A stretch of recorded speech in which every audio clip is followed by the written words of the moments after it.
अमेरिकी राजदूत सर्जियो गौर के बयानों का क्या मतलब निकाला जाए, ये समझाने के लिए हमारे साथ लक्ष्मण रॉय मौजूद हैं। लक्ष्मण जी, गुड आफ्टरनून। तो बताइए, क्या आपको कुछ प्रतिक्रिया मिली अब तक, इनफॉर्मली या फॉर्मली, सरकार की तरफ से? और आई थिंक लक्ष्मण जी इसके साथ शायद कनेक्ट हो नहीं पा रहे। काम करते हैं एक बार। हाँ लक्ष्मण जी, गुड आफ्टरनून। मेरी आवाज़ आ रही है? जी आ रही है। हाँ, तो मैं पूछ रहा था कि कुछ आपको सरकार की तरफ से फॉर्मली या इनफॉर्मली कुछ रिएक्शन मिला क्या, जो सर्जियो गौर की स्टेटमेंट थी? क्योंकि उनकी स्टेटमेंट तो काफ़ी पॉजिटिव लगी और काफ़ी रिकवरी भी आई मार्केट में। देखिए, सरकार की तरफ से अभी तक कोई इस पर रिएक्शन औपचारिक तौर पर नहीं आया है, लेकिन इसको पर्सपेक्टिव में देखा जाए तो मैं इसको दो हिस्से में पूरे स्टेटमेंट को बांट के देखना चाहूंगा। एक जो एक्शनेबल पॉइंट उन्होंने बोला है, एक बात की ट्रेड डील को लेकर बातचीत कभी भी शुरू हो सकती है वापस से। उन्होंने कल का समय सीमा दी है कि कल भी हम लोग इस बातचीत को आगे बढ़ा सकते हैं, लेकिन ये कल बातचीत होगी कि नहीं होगी, उद्योग मंत्रालय की तरफ से अभी तक कोई इस पर औपचारिक जानकारी नहीं मिली है। लेकिन इससे पहले, जैसा कि कई बार हमारे आपके भी चर्चा में भी बात सामने आई थी कि सरकार, दोनों देश यूएस और इंडिया ने अपनी तरफ से ट्रेड डील की अधिकांश शर्तों को अंतिम रूप दे दिया था।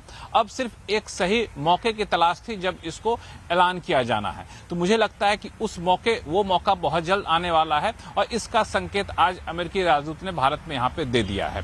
दूसरी महत्वपूर्ण बात, जो पैक्स सिलिका को लेकर के काफी ज्यादा कंसर्न उठ रहा था कि इस पूरे गठजोड़ में, संगठन में भारत कहीं भी नहीं है, तो उन्होंने साफ तौर से कहा कि इसमें भारत को भी शामिल किया जाएगा, परमानेंट मेंबर के तौर पर शामिल किया जाएगा। ये अपने आप में काफी महत्वपूर्ण है, क्योंकि इसमें जो नई नई टेक्नोलॉजी है उसके लिए जो रॉ मटेरियल है उसके लिए 7 देशों का संगठन है, उसमें से भारत भी उसका मेंबर बन जाएगा। तो ये अपने आप में मुझे लगता है काफी महत्वपूर्ण है। लेकिन बड़े पर्सपेक्टिव में देखिए कि पिछले कई हफ्तों से लगातार जो दोनों देशों के बीच में, दोनों देशों के नेताओं के बीच में रिश्ते में खटास की जो आशंकाएं, अटकलें चल रही थी, उस पर आज उन्होंने पूरी तरह से विराम लगा दिया और कहा कि दोनों प्रधानमंत्री मोदी और डोनाल्ड ट्रंप अच्छे दोस्त हैं और दोस्ती में कई बार मतभेद होते हैं, उसको दूर कर लिया जाएगा। तो जाहिर तौर पे ये एक बड़ा संकेत है। और जब ये कहना कि अगले कुछ महीनों तक, अगले कुछ वर्षों तक भारत सबसे बड़ा ट्रेडिंग पार्टनर, सबसे बड़ा अहम देश है, तो अपने आप में एक बड़ा बयान कहा जा सकता है इसको। शुक्रिया लक्ष्मण जी। और एक बार वो बाइट वापस सुन लेते हैं और फिर आगे बढ़ेंगे।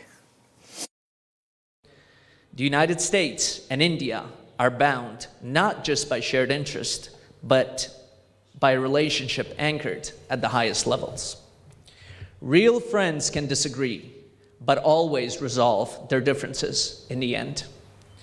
Last week, our great Secretary of State, Marco Rubio, powerfully stated that this year will be a year of reciprocity.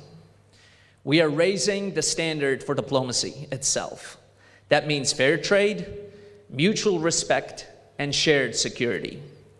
Many of you have asked me for an update on the ongoing trade deal negotiations. Both sides continue to actively engage. In fact, the next call on trade will occur tomorrow.